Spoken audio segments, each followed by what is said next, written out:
Kua whai kumianga te wai whakatuwhanu moe matakau leo he motu ke taha whahinga hua koe kastamu moe tuku hau koe pungpungi niawhine whakailoa he takitaki leo ko Mark Chenry kua mana kia ke whaitau sianga ha kua longa fua ke tau tala he motu ke he tau mena ke he kehe kua moe tau hokotaki kiai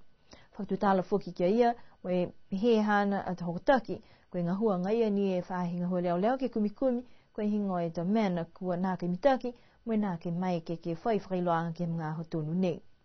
Pehe whoka ia koe hana manako ke whakamaupopa le kua nei tō ose wahatapu nei ha kua amuna ki whokia ia ke tukwhenonga ke he mai he motu pihia moe tahatangata ngahua kua lango e tau kumkumiang kiai. Pehe ia he talahau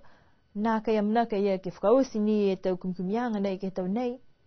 ha kua nā kai whai whakawhirianga tokolunga niwe a tau hoko ke he tau kahau. Koe whalo hotake kua longona ke he mga hunei, ha ko pehe koe kue tupe, mai he whainga hua he osi ai e whakahoroanga auditing halutoro neo mai New Zealand.